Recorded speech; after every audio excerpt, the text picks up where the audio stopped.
ये जो इंडिया है ना, यहाँ खुद के रचे स्वांग को खुद ही सच्चाई मान लेना महंगा पड़ सकता है. Meaning, do not make the mistake of believing your own election gimmicks, something the BJP and Narendra Modi ignored. They also forgot that every election jumla and every exploitable election issue comes with an expiry date. Losing the Faizabad Lok Sabha seat, where Ayodhya and the brand new Ram Mandir are located, has been one of the biggest face-palm moments for the BJP in the 2024 election. Despite protests from revered Shankaracharyas, the BJP went ahead with the Mandir inauguration because the event was really a publicity stunt that had to be pulled off before the elections. And so what was to be a big moment for Ram Bhakts, the return of Lord Ram to a Mandir symbolizing the place of his birth, became a PR circus for the PM and Modi Bhakts. Memes like this underline how Modi was allowed to overshadow even Lord Ram. As Modi was built up as a sort of a Hindu pope, there was a campaign driven by BJP-aligned news channels, BJP-aligned YouTubers and celebrities, tweets and editorials by union ministers and BJP ideologues, converting the Ram Mandir opening into one big Modi moment. Even at the inauguration, senior BJP leaders and RSS top functionaries receded into the background. The camera stayed on Modi alone, expecting the imagery of high priest of the Hindu faith, of supreme leader, of Modi as the embodiment of India as Vishwaguru to be imprinted on the mind of every voter. This carefully crafted PR exercise hoped to realize the BJP's big political dream of unifying the Hindu vote, because then, mathematically, the BJP could not lose. In the months that followed, more slogans were trotted out by the BJP, Modi ki guarantee, and of course, Ab ki baar 400 Paar, parroted and amplified by the so-called Godi media as well. In manicured interviews, Modi even projected himself as a celestial being. It seemed he had bought into his own media myth. In real terms too, making the incorrect assumption that bigotry could unify the Hindu vote, he cast serious communal slurs on India's Muslims. But on counting day, the bubble burst. For the BJP, it was not 400 Paar, not 300 Paar, not even 250 Paar. India's voters finally had their say. So let's track back to the Ram Mandir. Was Modi's Mandir inauguration really some grand moment that revitalized Indian civilization and the Hindu faith? No, because Hinduism has never lacked or faltered even in vitality.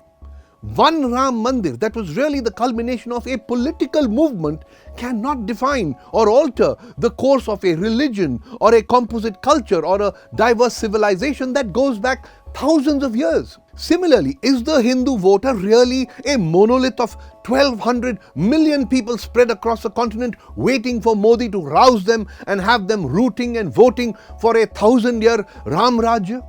Hindutva spin doctors can claim it is possible and may craft political campaigns around the thought, but will it translate into 400 Paar? No, because the premise itself is flawed. Now, faith and Modi's charisma can perhaps be a part of a political campaign, but they cannot be the entire campaign. There were major real-life issues that the BJP missed, that the BJP failed to address. Never before levels of unemployment, a reality facing crores of young voters, lacks of small and medium businesses wrecked by the pandemic, struggling to rebuild. Government data showing that crores were living in extreme poverty, that economic inequality was agitating India's poor. From ethnic violence in Manipur to farmer protests in West UP, Haryana and Punjab, the BJP's election campaign sought to airbrush several of these key issues aside.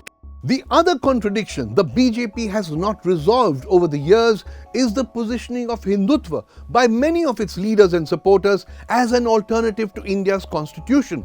But as many Class 8 kids know, Baba Saheb Ambedkar and the Constituent Assembly had aimed to set right many of India's fundamental inequalities, our rigid caste system being one of them.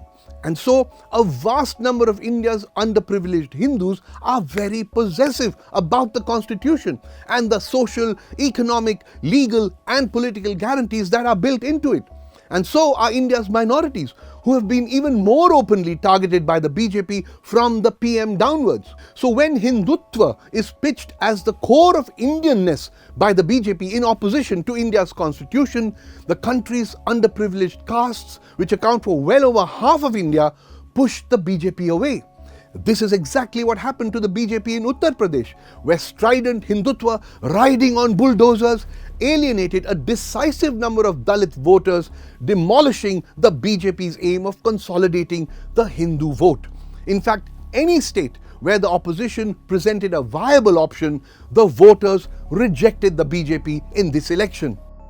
It is also no accident that among the NDA's MPs today, 33.2% are upper caste against just 12.4% for the India bloc. OBCs and SCs account for 39.5% of NDA's MPs, while it is higher at 48.5% for the India bloc. And lastly, while India's minorities make up 16.4% of the India bloc's MPs, there is not a single Muslim, Sikh or Christian MP among the NDA's 292 parliamentarians. ये जो India है ना, its message to नेताज is clear. अगली बार ना मंदिर ना विश्व गुरु, असली मुद्दों पर लड़ो यार.